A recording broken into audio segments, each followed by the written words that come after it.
Hello again, ganda ka chika life. For today's video, iba naman po yung pag-uusapan natin. This time, yung pong ginag-uusapan po ng mga netizen. About po kay Sue Ramirez and Dominic Roque. Si Dominic Roque isa sa mga kaibigang matalik ni Miss Catherine Bernardo. Usap-usapan ngayon online kung may special bang ugnayan sina Sue Ramirez at Dominic Roque. Ito'y matapos sila makuhanan ng video habang naghahalikan sa isang bar.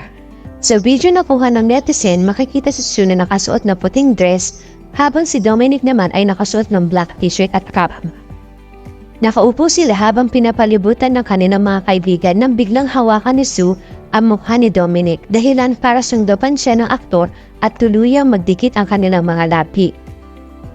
Matapos maghalikan, makikita pa ang paghawak ni Dominic sa kamay ni Sue bago ito tuluyang tumayo. Ayon po sa Reddit, kuha ng video ni Sue at Dominic sa isang bar sa General Luna, Surigao kung saan parehas na nagbabakasyon ang dalawa.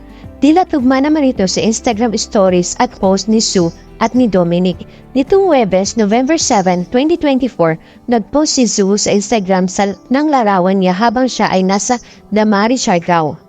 At ngayon namang Biyernes, November 8, 2024, nagpost si Dominic sa kanyang Instagram stories habang siya ay nasa isang resort sa General Luna, Surigao. Kung marami ang napapatanong sa ugnayan ni Sue at ni Dominic, may ilang netizen naman ang ikinatuwa ang pagsasama ng dalawa, lalo na't parehas naman sila ngayong walang karelasyon.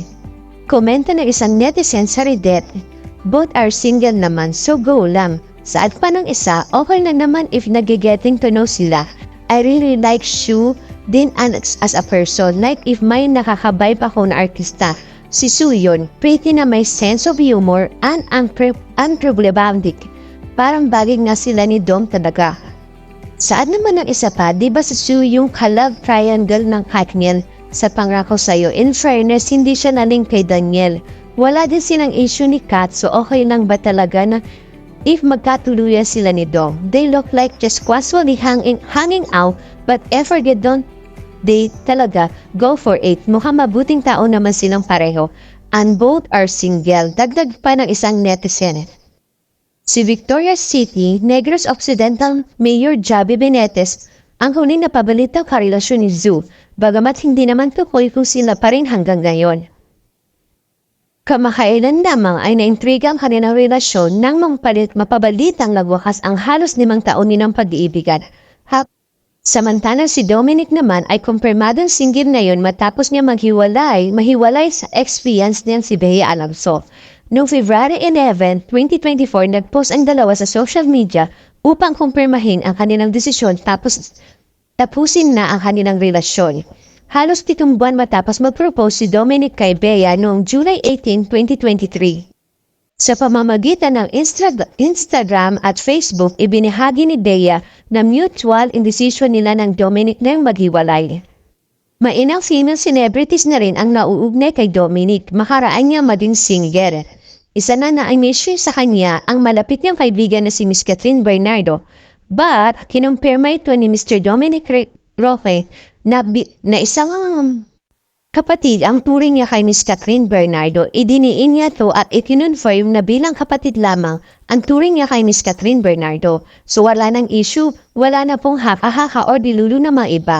Sa opinion ko naman po sa mga ganitong viral na yon with Miss Sue and Dominic, okay lang naman sila na magkarelasyon or ma-in-love sa isa't isa. Total single naman silang pareho. Wala naman po masama din hanggat wala po silang nasasagasaan o nasasaktan. Okay lang po, kaya wag na po natin silang pakailaman or wag na natin silang i-bash. Masaya na lang po tayo sa kanila kung ano yung nararamdaman nila or ano yung ginagawa nila na ikakasaya ng buhay nila. Kasi tayo naman is mga fans lang po tayo. Kaya intindihin din po natin kung ano yung nararamdaman nila at kung saan po sila masaya. So that's it for today's video. Sana po nagustuhan niyo po ang video po natin ngayon. Bago po makalimutan, gusto ko lamang po magpasalamat at hindi magpagsasawang magpasalamat sa lahat po na patuloy na sumusubaybay sa aking video. Maraming salamat po. Goodbye and God bless!